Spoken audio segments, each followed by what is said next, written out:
नमस्कार। कुछ दिनों पहले दुखद खबर आई कि अतुल सुभाष, एक बैंगलोर के सॉफ्टवेयर इंजीनियर ने आत्महत्या कर दी। बहुत दुख हुआ। सबसे पहले तो उनके माता पिता और उसके बच्चे का ख्याल आया कि इन पर क्या बीत रही है। मैं अपनी संवेदना जताना चाहता हूँ माता पिता को और भाई को और पूरे परिवार को। ये नहीं होना चाहिए था, पर हुआ। उनके कुछ वीडियोस जो अवेलेबल हैं उनको भी देखा। कुछ मित्रों से बात होती रही तो दोस्तों ने कहा अगर उनके साथ मेंटल हैरेसमेंट हो रहा था तो पुलिस के पास क्यों नहीं गए, ये क्यों नहीं किया, वो क्यों नहीं किया। और मैंने समझा तब ये जाना कि लोगों को इस लॉ के विषय में कितना कम पता है, क्योंकि ये शामत नहीं आती ना उनके ऊपर जिससे अतुल गुजरे। 5 साल से 5.5 साल से मेरा भी केस चल रहा है, मैं भी गुजर रहा हूं। तो ये क्या है, जब महिला प्रताड़ित होती है, आज भी मेरा ये मानना है कि अधिकतर महिलाएं ही प्रताड़ित होती हैं। आप बड़े शहरों की बात छोड़ दीजिए, मुंबई, दिल्ली, आप टियर 2, टियर 3, टियर 4 टाउन्स में जाइए, छोटे छोटे कस्बों में, गांव खेड़े में जाइए, तो महिलाएं प्रताड़ित होती हैं। ये पुरुष प्रधान समाज है, इसको हमको स्वीकार करना पड़ेगा। लेकिन अगर संविधान ने महिला और पुरुष को समानता का एक वचन दिया है, अधिकार दिया है, तो वो समानता सारे लॉज में भी छलकनी चाहिए, सारे एक्ट्स में भी छलकनी चाहिए। तो ये जो एक एक्ट है ना, जिसके तहत ये सारी चीज़ें चलती हैं, तो जिसको डोमेस्टिक वायलेंस एक्ट कहते हैं, उसका पूरा टाइटल है the protection of women from domestic violence act 2005। Protection of women. यह तब किया गया था क्योंकि अधिकतर महिलाएं प्रताड़ित थीं। आज की वास्तविकता थोड़ी अलग है। कम संख्या में ही क्यों न सही, लेकिन पुरुष भी प्रताड़ित हो रहे हैं। अब इसकी डेफिनेशंस, व्याख्याएं देखिए एक्ट की क्या है। Aggrieved person means any woman who is in a domestic relationship. Any woman. Man कहां जाएगा? LGBTQ ट्रांसजेंडर्स कहां जाएंगे? आत्महत्याएं तो उनकी भी हो रही हैं। आप NCRB के आज रिकॉर्ड्स देखिए, पूरे टीवी पे छाए हुए हैं, नेशनल क्राइम रिकॉर्ड्स ब्यूरो के। हाँ, मेल आत्महत्याएं पुरुषों की, स्त्रियों की, ट्रांसजेंडर्स की, वो भी प्रताड़ित हो रहे हैं। तो अग्रीव्ड पर्सन की व्याख्या में केवल वुमन को रखा हुआ है in a domestic relationship. Domestic relationship की व्याख्या क्या है, आगे देते हैं। Domestic relationship means a relationship between two persons who live at any point of time live together in a shared household when they are related by consanguinity, परंपरा से, वंश परंपरा से, और मैरिज, विवाह के कारण एक छत में रहे, एक घर में रह रहे हैं, और through a relationship in the nature of marriage, जो विवाह की तरह का एक संबंध है। वो क्या है? लिव इन रिलेशनशिप है। आपने लिव इन रिलेशनशिप को यहां पर इंक्लूड कर लिया, अच्छी बात है, यह आज की वास्तविकता है। मेरा विश्वास नहीं है उसमें। मैं विवाह संस्था में आज भी विश्वास करता हूं, क्योंकि उसमें जो हमारे शास्त्रों में उसके जो विधान दिए हुए हैं, उसके जो कारण दिए हुए हैं, उसमें एक जो कमिटमेंट आता है। आज भी मैं इसको स्वीकार करने को मेरा मन तैयार नहीं है कि मैं लिव इन रिलेशनशिप में कभी रह सकूं आगे आने वाले समय में। आपने लिव इन रिलेशनशिप को इसमें इंक्लूड कर लिया लॉ ने, लेकिन एग्रीव्ड पर्सन में केवल वुमन को रखा। अब ये डेफिनेशन ऑफ डोमेस्टिक वायलेंस क्या है? डोमेस्टिक वायलेंस किस प्रकार का होता है? Bodily harms, injures, endangers health, safety, life, limb, मतलब मुझे बॉडीली हार्म करें तो उसके लिए तो डोमेस्टिक वायलेंस एक्ट की जरूरत ही नहीं है। उसके लिए तो क्रिमिनल आईपीसी की न्याय संहिता जो है वही पर्याप्त है, पर वो भी इसमें दी हुई है। मेंटल और फिजिकल हार्म, मेंटल दिया हुआ है, मानसिक रूप से प्रताड़ना दी हुई है of the aggrieved person. Again aggrieved person means what? Go back to the definition, woman. तो क्या मानसिक प्रताड़ना पुरुषों की नहीं हो रही है? उसके बाद हर चीज में aggrieved person, physical abuse, sexual abuse, verbal abuse, emotional abuse, economic abuse. Physical मतलब शारीरिक cruelty abuse, sexual abuse sex करते हुए या ना करते हुए अब्यूज, वर्बल मतलब मौखिक रूप से ताने मारना, इमोशनल अब्यूज मतलब भावनाओं का अब्यूज, भावनिक रूप से अब्यूज, इकोनॉमिक अब्यूज पैसे से अब्यूज, पैसे नहीं देना या उसको बिल्कुल जो उसकी जो बेसिक एक महिला की आवश्यकताएं होती है उसकी पूर्ति नहीं करना। लेकिन क्या ये सारी चीजें एक पुरुष के साथ भी उसके ऊपर भी लागू नहीं होती? आज की तारीख में होती हैं। सेक्स के बारे में, सेक्सुअल अब्यूज के बारे में तो ये कहा है एक जजमेंट में, जिसमें दास्ताने वर्सेस दास्ताने एक फेमस जजमेंट है, उसमें जज साहब ने कहा है sex plays an important role in marital life. विवाह संस्था में, वैवाहिक संबंध में सेक्स का एक बहुत महत्वपूर्ण रोल है and it cannot be separated from other factors. कि क्योंकि मैं बाकी सब कर रहा हूं तो सेक्स नहीं कर रहा हूं तो चलेगा, ऐसा नहीं हो सकता। वो भी आपको करना पड़ेगा क्योंकि वो भी एक शरीर की बायोलॉजिकल आवश्यकता है। आपने अपने पति को या एक पति ने अपनी पत्नी को सेक्स से वंचित रख दिया तो क्या वो बाहर जाकर अफेयर कर लेगा या कर लेगी आपको स्वीकार होगा? वो तो आपको स्वीकार नहीं होगा। फिर आप सीधे आ जाओगे संस्कारों पे, एक्स्ट्रा मैरिटल अफेयर कर रहा है। अगर आपने वो आवश्यकता की पूर्ति अगर विवाह में नहीं करी तो ऐसा वो जो मैन या वुमन, पति या पत्नी है, वो क्या करे? ये भी denial of conjugal rights is also abuse, physical abuse and cruelty. तो क्रुएल्टी के बारे में तो बड़ा क्लियर कहा हुआ है। एक क्रुएल्टी के विषय में कई सारे जजमेंट हैं और सारे जुडिशियरी ने यह तय किया हुआ है कि क्रुएल्टी क्या है। It is basically unreasonable continuous behaviour without any logical reason. अगर कोई लॉजिकल रीजन तो हो, वो सेक्स मना करने के लिए कोई लॉजिकल रीजन तो हो। चलो लॉजिकल रीजन है कि मैं गे हूं, मैं लेस्बियन हूं, तो भाई तुम वो दूसरे से शादी मत करो, हेटेरोसेक्सुअल। लॉजिकल रीजन है कि मैं इंपॉर्टेंट हूं, तो पहले आपने बताया था कि इस फैक्ट को सप्रेस किया था। लॉजिकल रीजन है शादी के बाद मेरा एक्सीडेंट हो गया, मैं वेजिटेबल बन गया और मेरे लिंग जो है वो काम नहीं कर रहे हैं, इसलिए मैं सेक्स नहीं कर सकता। लॉजिकल रीजन है।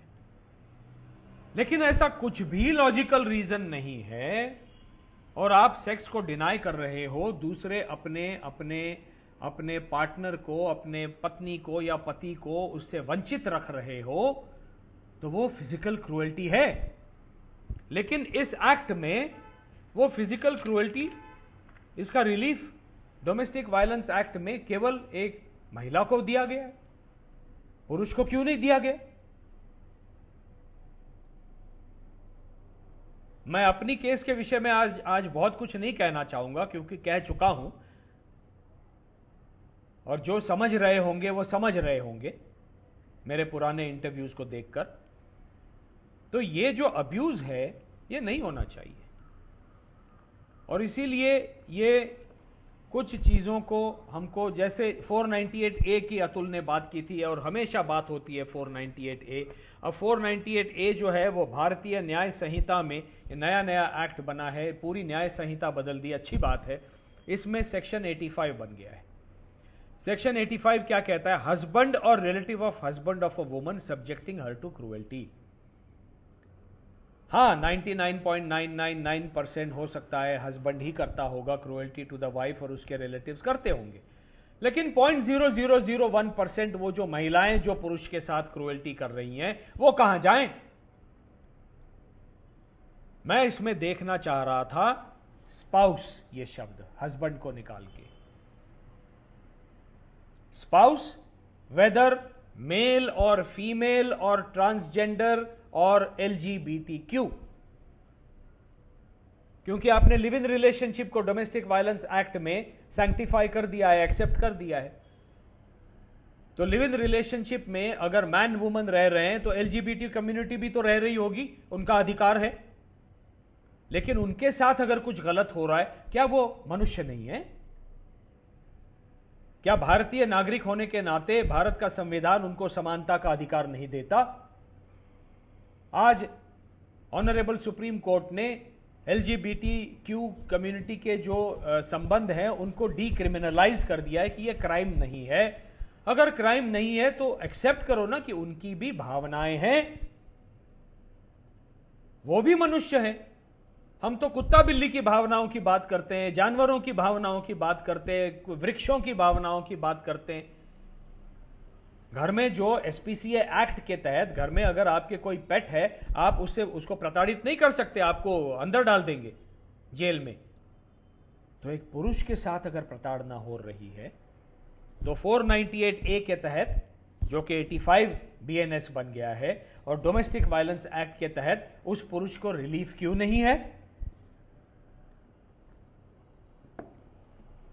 जब भी लीगल प्रश्न आते हैं, मैं बार बार इसको देखता रहा। जब उस वीडियो को जब उसने कहा, उसके जो व्हाट्सएप मैसेज में अतुल ने कहा बाबू से बात करा दो, बाबू से बात करा दो।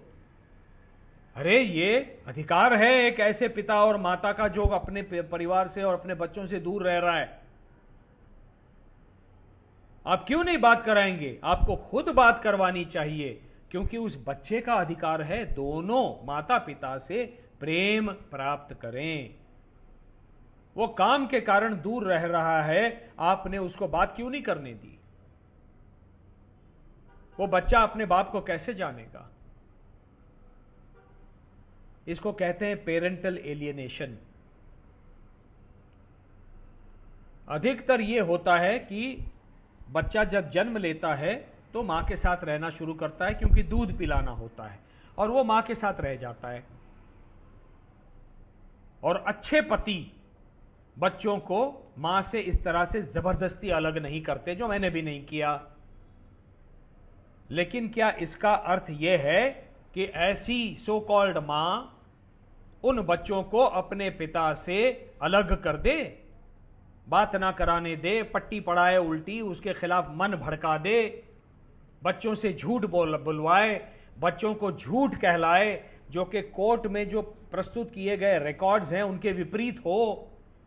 क्योंकि ऐसी स्त्रियों की मानसिकता ये होती है कि ये केस तो 10 साल चलेगा, तब तक तो मैं बच्चे अपने पास हैं, उनको मैं अपना बना लूंगी। अरे अपना ही बनाना था तो जाती। ऐसी महिलाओं को मैं कहता हूं, जाओ बाहर जाके, कितने सारे ऑर्फन्स हैं, उनमें से किसी को अडॉप्ट कर लो, उस ऑर्फन की जिंदगी, जीवन उसका बन जाएगा। आप में इतना अगर प्रेम है कि आपको लगता है कि पुरुष और प्रकृति दोनों का प्रेम आप दे सकती हैं, तो आप एक ऑर्फन को ले लीजिए ना, गोद ले लीजिए ना बच्चा, उसका जीवन संवार दीजिए। आपने अगर एक पति से बच्चा निर्माण किया है तो उस पति के भी अधिकार उस बच्चे पर हैं, और बच्चे के भी अधिकार उस पिता पर हैं, और अधिकार भावनिक भी होते हैं। उनकी भावनाएं जुड़ी हुई हैं। मेरी भावनाएं मेरे बच्चों के साथ जुड़ी हुई हैं, मेरे बच्चों की भावनाएं जुड़ी हुई। आपने उन भावनाओं को तहस नहस कर दिया। क्या अधिकार बनता है ऐसी महिलाओं को ऐसे करने का? क्यों अतुल कहता रहा बाबू से बात कराओ? कहना ही नहीं चाहिए, उल्टा आना चाहिए, कब बात कराऊं? और पेरेंटल एलियनेशन को दिल्ली हाईकोर्ट के डिवीजन बेंच ने इतना सीरियसली लिया है, एक जजमेंट आया है, vindictiveness to erode father daughter relationship is not only extreme cruelty to the child but also inhuman treatment to the father. यह दिल्ली हाईकोर्ट कहता है। आज जुडिशियरी भी समझ रही है कि महिलाओं ने अपनी हदें पार कर दी हैं, कुछ महिलाओं ने, और पुरुष प्रताड़ित हो रहे हैं। आज हमको जुडिशियरी के हाथ सबल करने होंगे और यह दायित्व लॉ मेकर्स का है, जो विधायिकाओं में बैठे हैं, पार्लियामेंट में बैठे हैं।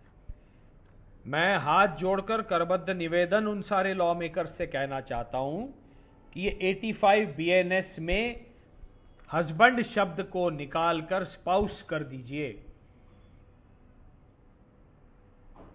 Any spouse inflicting any cruelty on the other spouse और that spouse's relatives. Same change आना चाहिए protection of spouses under domestic violence act. It's not only protection of women, spouse में विमेन भी आ जाती हैं, महिलाएं भी आ जाती हैं, तो आप उनको एक्सक्लूड नहीं कर रहे हो। लॉ मेकर्स को यह बड़ा डर रहता है, मैं स्वयं रहा हूं मेंबर ऑफ पार्लियामेंट, मुझे पता है उनकी विवशता क्या है।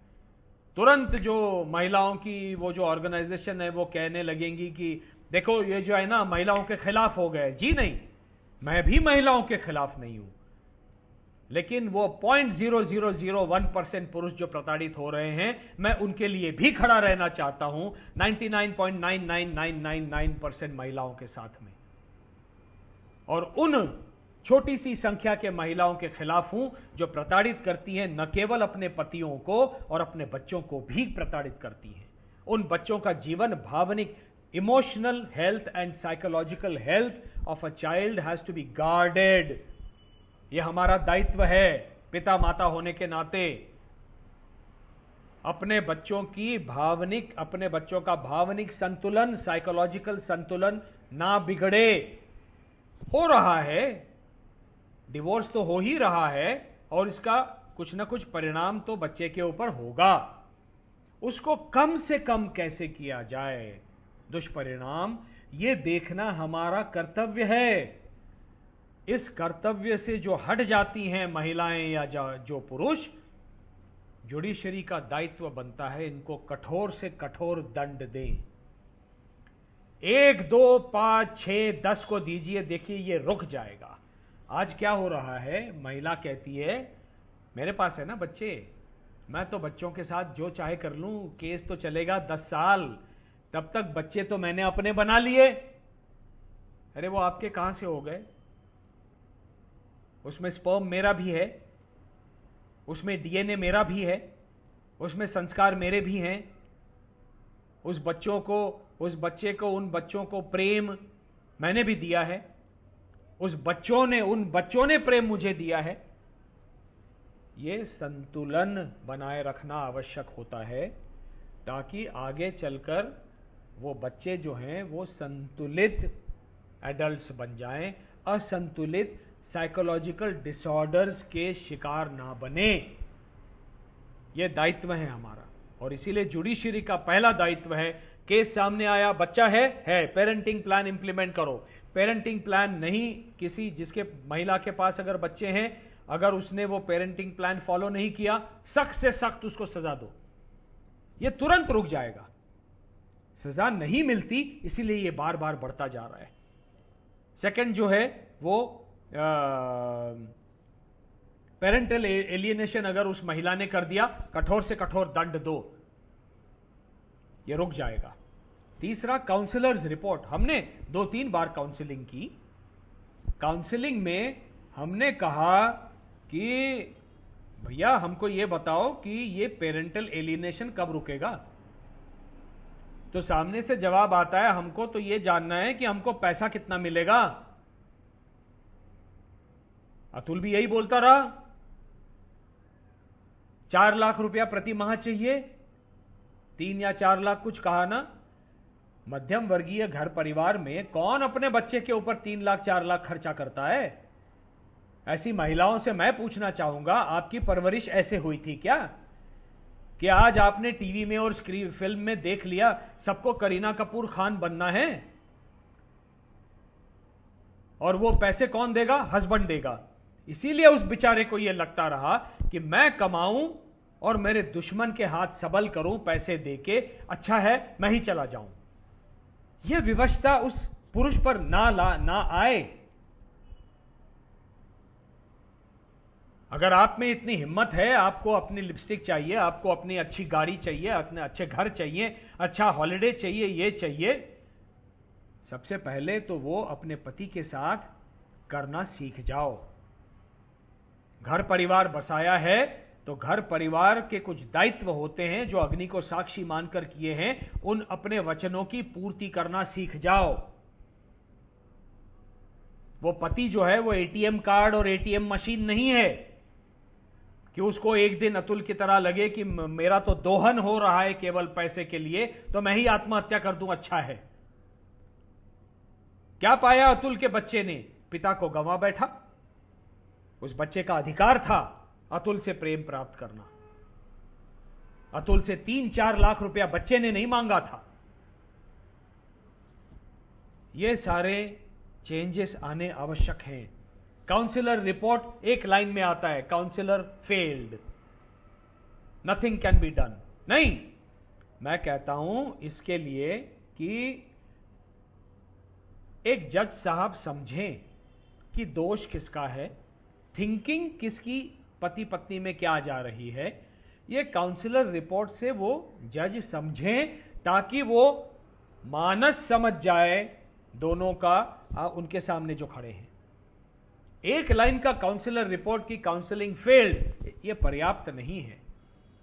डिटेल्ड रिपोर्ट होना चाहिए। व्हाई डिड इट फेल, किसने क्या मांगा, कौन क्या कह रहा था, ये जानना आवश्यक है एक जज के लिए, ताकि वो एक सारासार विवेक बुद्धि से संतुलित निर्णय बच्चे के हित में ले सके।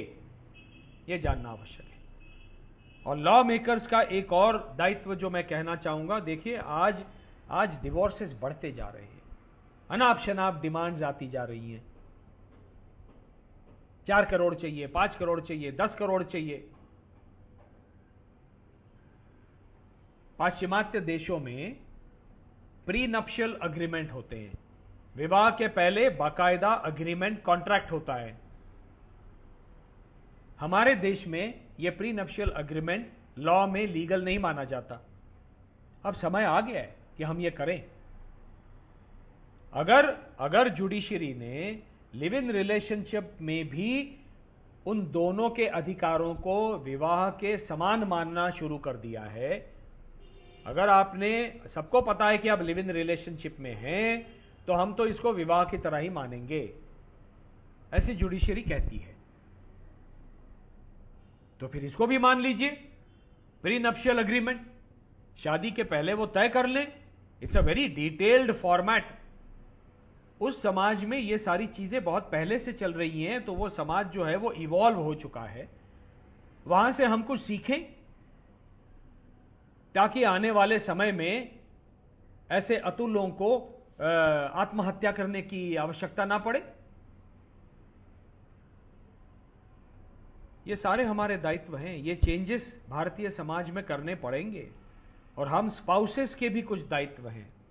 सबसे पहला दायित्व है, अगर हम कुरुक्षेत्र में वहां खड़े हैं कोर्ट रूम में, तो ये समझ लें कि ये कोर्ट रूम हमारा केवल कोर्ट रूम नहीं है, कुरुक्षेत्र है। यहां लड़ाई होगी और इसमें डटे रहना होगा। इसमें हमको भाग नहीं सकते हम, और जिसके लिए हमारे वृद्ध माता पिता, हमारे छोटे बच्चे, इनकी सूरतें, इनके चेहरे हम अपने सामने रखें। मैं रखता हूं,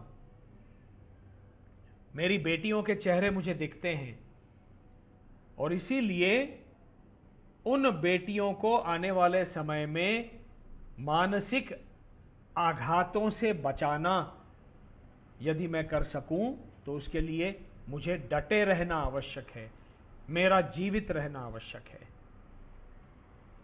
मैं ही नहीं रहूंगा तो उनके साथ जो प्रताड़ना हो रही है वो तो चलती रहेगी।